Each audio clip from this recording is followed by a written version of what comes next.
Bismillahirrahmanirrahim. Assalamualaikum warahmatullahi wabarakatuh. Perkenalkan, nama saya Samsurya dari Prodi Perhotelan. Saya akan menjelaskan tentang materi dasar-dasar akuntansi. Yang pertama itu akuntansi, pengertian akuntansi. Akuntansi merupakan suatu proses mencatat, meringkas, mengklasifikasikan, mengolah dan menjadikan data transaksi serta berbagai aktivitas yang berhubungan dengan keuangan, sehingga informasi tersebut dapat digunakan oleh seseorang yang ahli di bidangnya dan menjadi bahan untuk mengambil suatu keputusan. Adapun tujuan dari akuntansi yaitu untuk melakukan pencatatan, mengumpulkan dan melaporkan informasi terkait keuangan, kinerja, posisi keuangan, dan arus kas dalam sebuah bisnis. Manfaat akuntansi yaitu sebagai sarana informasi keuangan, sebagai bahan evaluasi keuangan, sebagai alat kontrol dan bukti keuangan, serta sebagai alat untuk mengelola keuangan. Selanjutnya, fungsi akuntansi yaitu 1. Merekam catatan transaksi, 2. Bantu lindungi aset berharga, dan 3. Mengomunikasikan hasil. Kedua itu laporan laba rugi. Laporan laba rugi adalah laporan finansial perusahaan yang dibuat oleh bidang keuangan tertentu. Isi dari laporan ini ialah data-data pendapatan sekaligus beban yang ditanggung oleh perusahaan. Selanjutnya, fungsi laba rugi yaitu untuk dijadikan bahan evaluasi keuangan, untuk mengetahui perkembangan perusahaan, serta untuk mengatur langkah kebijakan atasan.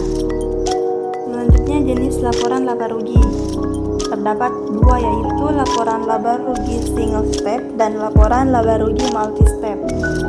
Laporan laba rugi single step merupakan laporan yang bersifat sederhana, tidak berisi detail perputaran keuangan yang terjadi pada perusahaan tersebut, dan biasanya laporan laba rugi ini dipakai oleh perusahaan dagang rintisan atau UKM.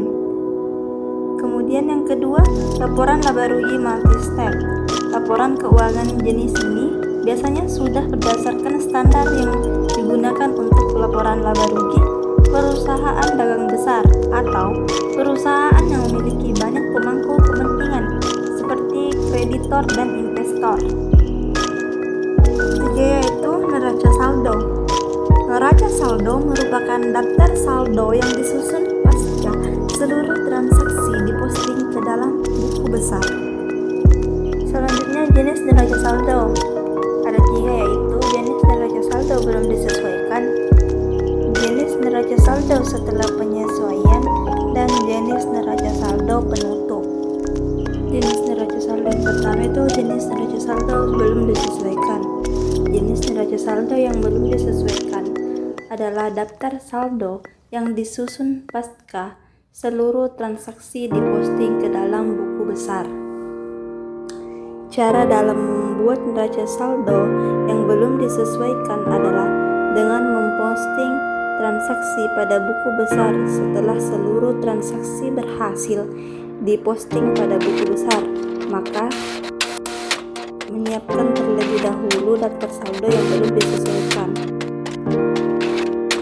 Di samping merupakan contoh jenis neraca saldo belum disesuaikan. Jenis neraca saldo yang kedua itu setelah penyesuaian. Jenis neraca saldo setelah penyesuaian merupakan suatu daftar saldo yang disusun setelah proses penyesuaian pada akun-akun tertentu. Di samping merupakan contoh jenis neraca saldo setelah penyesuaian.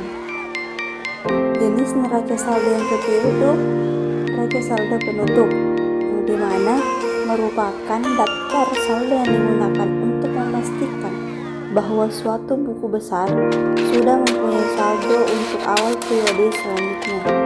Cara membuat jenis saldo ini dengan melakukan proses penutupan atau yang biasa dikenal dengan tutup buku. Samping merupakan neraca saldo penutup. Itulah materi yang sempat tadi saya bawakan. Lebih dan kurangnya mohon